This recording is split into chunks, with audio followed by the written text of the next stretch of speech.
So, welcome to another episode of 10 with Tom, where we explore faith 10 minutes at a time. My name is Tom, and today I want to talk about the dying robot.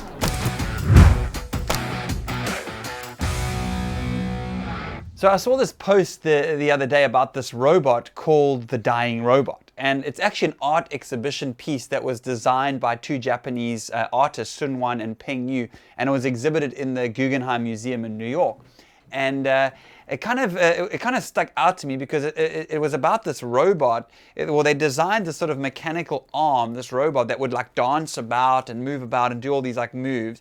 But then it had this fluid that would leak out of it. And part of its job in order to survive was to keep this fluid kind of central, to keep scraping the fluid back so that it could continue to dance and operate. As one kind of witness said, no piece of art has ever kind of emotionally affected me the way this robot arm piece has.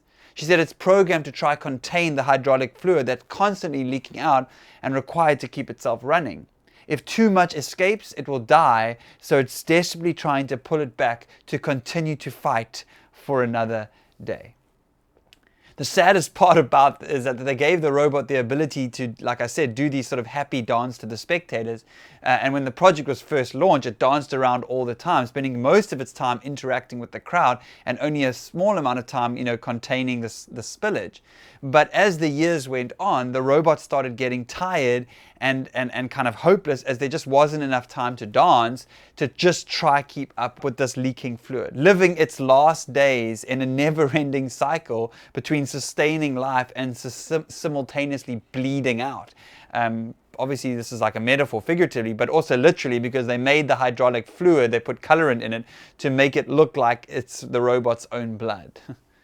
The robot arm finally ran out of hydraulic fluid in 2019, coming to a halt and dying. And as what one witness said, writing about this art piece, she says, "And now I'm tearing up over a friggin' robot arm." This piece really impacted me because if you think about it, the robot was basically programmed to live out this fate, and no matter what it did or how hard it tried, there was no escaping it. And I think that what the artist was trying to say is, isn't that a picture of how so many of us live our lives? How we kill ourselves both mentally and physically for money just in an attempt to sustain life. How the system is set up for us to fail on purpose, to essentially enslave us and to steal the best years of our lives, to play the game that the richest people of the world have designed. How this robs us so often of our happiness, of our passion, of our inner peace, and how it certainly feels like this way, that so often we're drowning with more responsibility, more expected of us, less rewarding payoff, and less free time to enjoy ourselves with as the years go by. And if you're really cynical, how there's kind of no escaping the system that we're designed at birth to follow a pretty specific path, and that's kind of laid out for us, that we can, give and give and give, and how easily we can be forgotten once we're gone, how we are loved and respected when we're valuable, and then one day when we're no longer, we simply become a burden. And how our young, free, caring spirits kind of get stolen from us as we get churned out by this broken system that we're in many ways trapped inside of. Now you might think, wow, Tom, are you okay? Do you need help? I mean, this is a pretty dark 10 with Tom.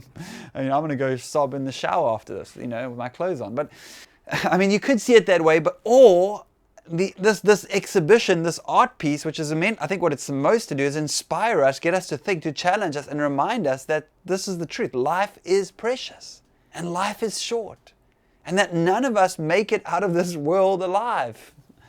I think that's what the artists are trying to remind us of, to remind ourselves to give ourselves time to heal, to rest, to enjoy the things of life, to dance, to love with all of our heart, that this endless chase of more isn't necessarily the place we're going to find our own happiness.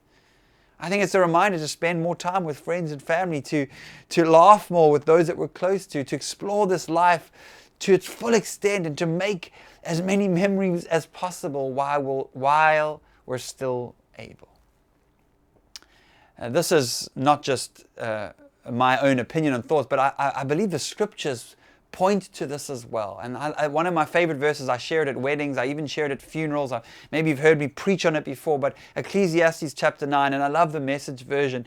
He says this, the Solomon, like looking back on his life, and he's had this long life, he's an old man at this point, and he kind of reflects on all of life, and he says this, he says, seize life, eat bread with gusto, drink wine with a robust heart. Oh yes, God takes pleasure in your pleasure. Dress festively every morning. Don't skimp on colors and scarves.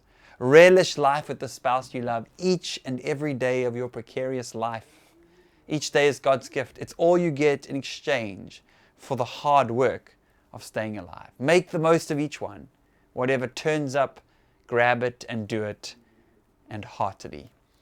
And you can go into a whole message just on this verse. I think I preached at 10 with Tom on this particular verse, but I think this is such a healthy reminder that yes, there are responsibilities and work to be done and all that stuff, but not to forget that life is short, life is precious, and that we actually must remember to lift our heads up from the day to day, to thank God for the life that He's given us, to celebrate the life that we have here in this world before the life in the next. So I hope that's encouraging to you, and thanks for joining us for another episode of 10 with Tom. And don't forget to like, subscribe, share, and all those things. And we'll see you next time.